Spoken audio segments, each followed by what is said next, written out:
untuk reformasi birokrasi, dan tahun ini sebetulnya sudah ditentukan sebagai tahun terakhir. Bahwa kita berharap bahwa pembangunan reformasi birokrasi itu di kelas yang berkelas dunia. Artinya apa?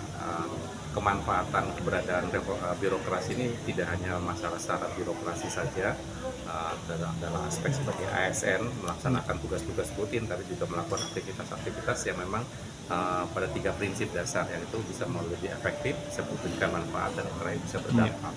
Nah, ini sebagai fokus kami untuk mengumpulkan kawan-kawan agen perubahan dari OPD ini untuk tidak hanya biasa-biasa saja bekerja sesuai dengan target, tapi juga mereka memberikan dampak pada aktivitas yang dilakukan. Itu ya.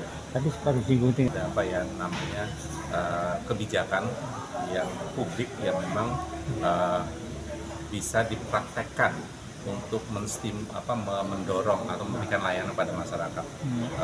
Kita bagi menjadi 3 hal. Jadi kalau kawan-kawan atau masyarakat yang memang membutuhkan level bantuan, namanya program charity. Di sana berarti program-program inovasi, birokrasi, atau pelayanan-pelayanan yang mengarah pada bagaimana kita bisa membuat mereka tetap bisa hidup, bisa beraktivitas, bisa melanjutkan aktivitas-aktivitas secara normal. Nah, programnya itu namanya program charity atau bantuan. Itu yang kedua, yang pertama. Yang kedua adalah program-program yang pada strata masyarakat yang sifatnya adalah stimulus atau rangsangan. Tujuannya berarti pada bagaimana masyarakat kita bisa diberikan bantuan program-program yang bisa membantu mereka, memudahkan, mempercepat, atau mungkin memperbaiki aktivitas masyarakat yang tidak hanya masalah ekonomi, tapi juga mungkin produktivitas yang lain sebagainya. Yang terakhir adalah bagi strata masyarakat atau bagian masyarakat yang mereka sudah levelnya sudah menengah ke atas lah, dari aspek pengetahuan, pendidikan, mungkin dari kesejahteraan. Bagi mereka itu yang dibutuhkan adalah kemudahan, ya, kemudahan, supporting yang memudahkan mereka bisa lebih berkembang lagi, bisa melakukan upaya-upaya kemudahan perizinan misalnya yang bisa dibantu untuk mereka bisa lebih berkembang. Saya kira harapannya Pak? Jawa Timur ini saya kira 3 hal itu kita bisa praktekkan karena memang stratanya ada di 3 hal aspek itu. Harapan kita dengan Jawa Timur bangkit kemudian terus melaju, aspek dasar dari aspek kesehatan, kemudian pendidikan, kemudian aspek-aspek yang lain memang menjadi program dasar itu bisa lebih diperkuat lagi untuk mendukung pada tahapan, pada pengembangan level yang berikutnya lagi pada aspek supporting, kemudian juga program-program yang sifatnya stimulus. Saya kira itu. Baik, terima kasih Pak Budi. Ya. Sebagai agen perubahan inspiratif, agen perubahan memberikan dampak, dan agen yang bisa memberikan contoh bagi perangkat daerah, sehingga sebagai katalisator, sebagai motivator penggerak dari masing-masing perangkat daerah, dengan harapan dapat nantinya tercapai pelayanan publik yang prima, dan bagaimana kehadiran negara itu hadir melalui agen-agen perubahan. Dari 100 peserta yang hadir ini dari mana saja? Perangkat daerah. Iya, perangkat Jawa Timur semua. Badan dinas yang ada di provinsi. Baik, terima kasih Pak Wahyu, Pak Budi. Pemerintahan Hukum, Bapak Budi Raharjo yang kami muliakan. Mohon izin Pak, mewakili Bapak Kepala Biro Organisasi Sekretariat Daerah Provinsi Jawa Timur yang pada hari ini ada kegiatan di Jakarta yang diwakilkan kepada panjenengan. Izin Pak. Terkait kemudian yang kedua, yang terhormat para narasumber, kemudian seluruh agen perubahan di lingkup pemerintah Provinsi Jawa Timur, serta hadirin yang kami banggakan. Mengawali laporan ini, marilah kita panjatkan kepada puja dan puji syukur kehadirat Allah SWT, Tuhan Yang Maha Esa, karena hanya atas limpahan rahmat dan hidayahnya pada pagi hari ini kita dapat menghadiri acara temu teknis agen perubahan tahun 2024 dalam keadaan sehat walafiat. Dalam rangka pelaksanaan kegiatan ini, perkenankanlah kami melaporkan hal-hal sebagai berikut. Latar belakang. Reformasi birokrasi merupakan salah satu langkah awal untuk melakukan penataan terhadap sistem penyelenggaraan pemerintahan yang baik, efektif, efisien, sehingga dapat melayani masyarakat secara cepat, tepat, dan profesional sesuai dengan prinsip-prinsip good governance. Untuk mengurangi resistensi dan keberhasilan RB dapat dipercepat, maka dalam pengelolaan perubahan dapat dilakukan dengan strategi agen perubahan dan manajemen yang tepat. Agen perubahan merupakan perorangan atau tim yang berperan sebagai katalis, penggerak perubahan, pemberi masukan alternatif solusi, dan penghubung komunikasi dalam proses pembangunan. Agen perubahan di lingkungan pemerintah Provinsi Jawa Timur. Pemerintah Provinsi Jawa Timur berkomitmen untuk fasilitasi pertemuan antar agen perubahan dalam bentuk forum pertukaran pengetahuan dan pengalaman antar agen perubahan untuk mereplikasi kemajuan yang diperoleh di satu unit kerja ke unit kerja lainnya. B. Maksud dan tujuan kegiatan ini dimaksudkan untuk meningkatkan kapasitas dan kompetensi agen perubahan agar mampu melaksanakan tugas dan perannya dengan baik. Juga sebagai ajang bertukar pikiran, berdiskusi, berinovasi, dan membagikan pengalaman yang dimiliki agar terbentuk satu kesatuan agen perubahan yang utuh, solid, dan berdampak.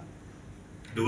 Adapun tujuannya adalah memberikan kesempatan seluruh agen perubahan untuk mengembangkan potensi yang dimiliki dalam melaksanakan tugasnya sebagai agen perubahan yang berkompeten, dapat berpartisipasi aktif dan mendedikasikan dirinya untuk melakukan serangkaian aksi perubahan, rencana tindak agen perubahan.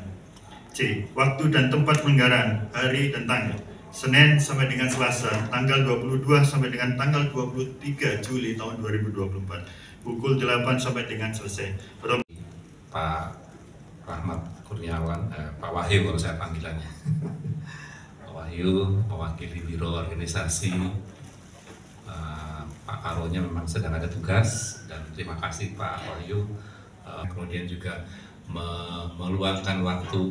Saya yakin ini ngejar semua target anggaran, kemudian juga pasti DL lah, bersih luar bisa dengan yang lain ya. Belum tugas-tugas yang lain yang memang menjadi tugas Bapak, tapi menyediakan waktu untuk hadir. Kalau saya pribadi, saya menarik untuk bisa hadir bertemu dengan Bapak sekalian, sekaligus juga terima kasih Pak Wahyu Biro Organisasi mengundang saya, karena saya juga sebetulnya sama dengan Bapak sekalian. Saya juga mantan agen perubahan. Dan yang terakhir sekarang saya bisa berbagi juga dengan Bapak Ibu sekalian. Jadi kalau misalnya ada rasa malas, ada rasa kecewa, ada rasa kendala, ya saya sudah merasakan juga untuk Bapak Ibu sekalian. Seperti Bapak Ibu pemutaran film, kemudian juga ada nanti ada pemilihan ya dari agen-agen perubahan ini yang memang menginspirasi dan yang lain sebagainya. Mohon izin saya bacakan beberapa hal karena ini menjadi tugas saya untuk disampaikan ke Bapak Ibu sekalian. Yang pertama, Bapak Ibu sekalian yang terhormat, ada Peraturan Menteri Pemberdayaan Aparatur Negara dan Reformasi Birokrasi Nomor 3 Tahun 2023 tentang perubahan Aturan Menteri Pemberdayaan Aparatur Negara dan Reformasi Nomor 25 Tahun 2020 tentang Roadmap Reformasi Birokrasi.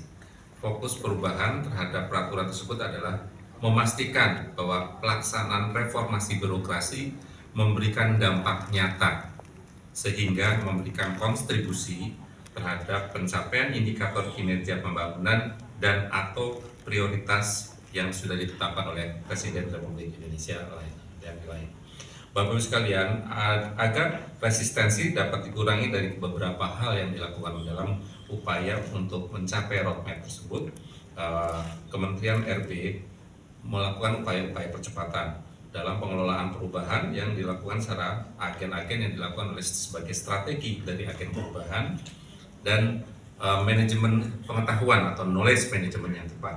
Agen perubahan merupakan perorangan, tadi sudah disampaikan oleh Pak Wahyu, maupun tim yang berperan sebagai katalis penggerak perubahan, memberikan masukan alternatif solusi, serta penghubung komunikasi dalam proses pembangunan RB. Bapak Ibu sekalian, kehadiran Bapak dan Ibu sekalian sebagai agen perubahan dalam sebuah organisasi sangat, agar lebih efektif diperlukan komitmen pimpinan terutama organisasi, dan yang kalau saya lebih banyak internal motivasinya juga harus kuat dari kita juga. Perpaduan dua hal itu saya kira menjadi suatu kekuatan. Dalam hal ini di dalam sambutan disampaikan oleh pimpinan, kemudian staf, sifat partisipatif, rasa memiliki dalam menumbuh kembangkan organisasi, ketersediaan SDM, serta lingkungan yang kondusif. Sekecil apapun perubahan berperan penting karena memiliki dampak yang signifikan dalam mewujudkan lingkungan kompetitif dan profesional untuk terus memacu organisasi mewujudkan birokrasi yang berkelas dunia. Bapak Ibu sekalian, kalau kata-kata roadmap dan berkelas dunia sebetulnya tahun ini tahun terakhir ya Pak Wahyu. Jadi ini tahun terakhir rencana untuk grup hari ini apa? Yang kedua adalah agen perubahan yang inovatif, berarti ada hal-hal yang terbarukan yang bisa Bapak sampaikan untuk bisa ditularkan bagi yang lain atau mungkin jadi bahan untuk kita akan sampaikan sebagai program-program inovatif dari Pemprov Jawa Timur. Yang ketiga adalah agen perubahan yang berdampak. Bapak Ibu sekalian, nggak cukup hanya kita melaksanakan tugas ya SOP misalnya atau pohon kinerja, nggak cukup. Kami pun di level seperti Bapak Wahyu atau saya itu nggak cukup hanya berdasarkan misalnya anggarannya selesai, tapi bagaimana anggaran dan stimulus yang dilakukan itu bisa berdampak. Nah ini satu tantangan berikutnya lagi, agen perubahan yang memberikan dampak. Nah, dalam forum hari ini dan besok saya kira ini menjadi satu laboratorium bersama Pak Wahyu untuk bisa mendorong kawan-kawan semua, Bapak Ibu sekalian, untuk tidak hanya berpikir bagaimana kita bisa efektif dan bermanfaat dalam pelayanan publik, kemudian